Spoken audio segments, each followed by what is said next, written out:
Welcome to Truth and Transcendence. You can find all our other episodes on truthandtranscendence.com. Today I'm going to talk about one of my ebooks, Why People Think They Can't Dance and How They Probably Really Can. So before you switch off if you think dance is not for you, this ebook is for you if you think dance is not for you.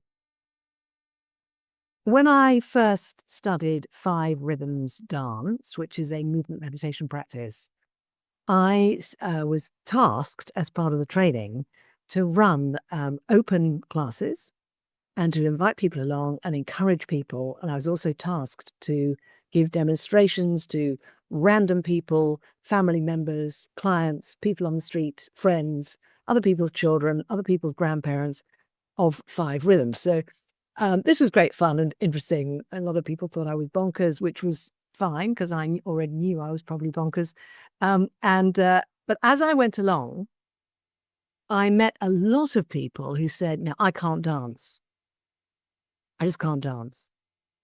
And looking back, the thing that really struck me about this was when they said I can't dance, the energy and the vibe and the kind of mode of tone of voice of them saying I can't dance was not similar to, let's say, someone says, I can't make a souffle or I can't make bread.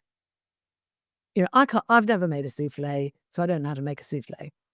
Or it doesn't matter. I don't care. I've got no stuff around it. I've got no emotional charge around it.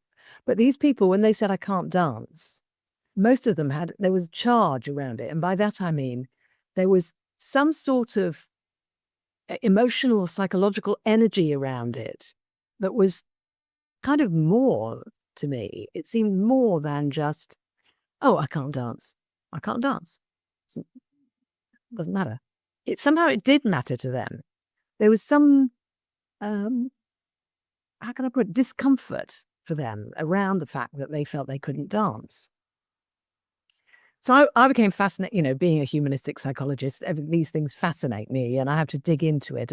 And so I did. And I started jotting down what people were saying and I started asking questions and saying, well, why? What do you mean you can't dance? Just tell me more, tell me more, tell me more, tell me more. And I discovered that from, again, limited number of people I spoke to, I don't know, could it be a couple of hundred people, a few hundred maybe, over several years? I discovered that it seemed to be at one end of the spectrum, there were people who just dance. It doesn't matter what's going on. It doesn't matter. Nothing matters. They're going to dance, whatever happens. They've got no problem with getting out on the dance floor before anybody else. No problem just, dancing in the kitchen. No problem dancing in the supermarket if there's music on. No self-consciousness, absolutely fine with it. That's a minority. There's another minority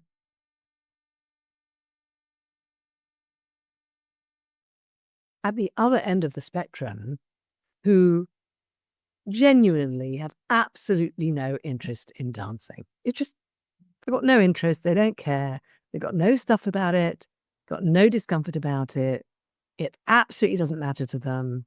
I'm just not interested. And that's another small minority.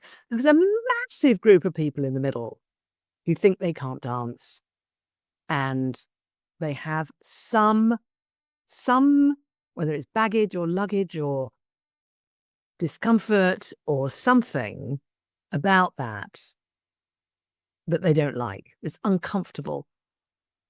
So that was the group of people that I wrote the ebook for. And that was the group of people who told me why they think they can't dance. And I came up with multiple reasons that they'd given me. And then, of course, I came up with multiple solutions to all of those. So you can actually look at this ebook from the point of view of being able to dance. And if that's what you're interested in, then this is a fantastic little piece of work, although I say it myself. The other thing I noticed around this was that all of these reasons people were giving me and this whole energy they have around I can't dance was very, very similar to the energy around people saying, I can't be creative. I'm not creative. I can't do creativity.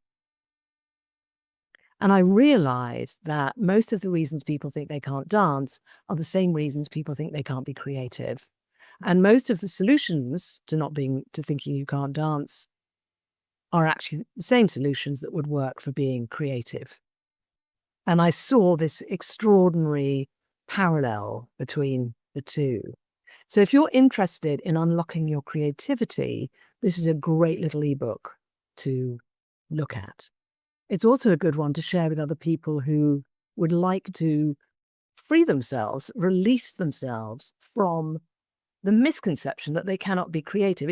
There's no human being who cannot be creative. We are hardwired to be creative. It's one of the ways that we have survived as a species with our ridiculous design of our bodies, our muscular weakness. I mean, a squirrel is probably stronger. That's a bit of an exaggeration, but we are really. It's our cleverness and our creativity that's allowed us to survive. We all have it. No one doesn't have it.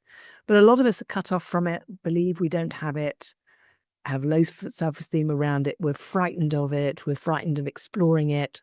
We've been told off at school. We've been told, to be the same as everybody else, or we've been told to do things a certain way or not to do things a certain way. And we believe we are not or can't be creative.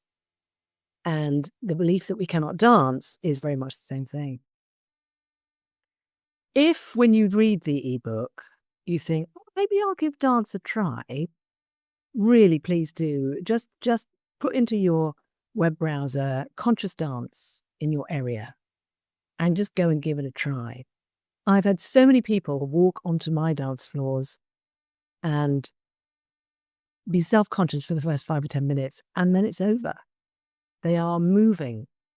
They've noticed that nobody else has any interest whatsoever in judging them.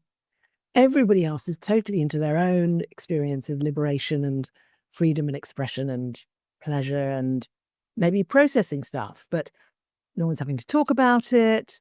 We can all have our own experience, and it's a beautiful, supportive space. So do check out my ebook, Why People Think They Can't Dance and How They Probably Really Can, on beingspace.world. And you can have a copy of that for free. All you have to do is give me your email address, and you will then get emails, maybe once a month. And if you don't like them, you can unsubscribe. So thank you for listening. Thank you for watching. Have a fantastic week. Have a dance, be creative, and I'll see you next time.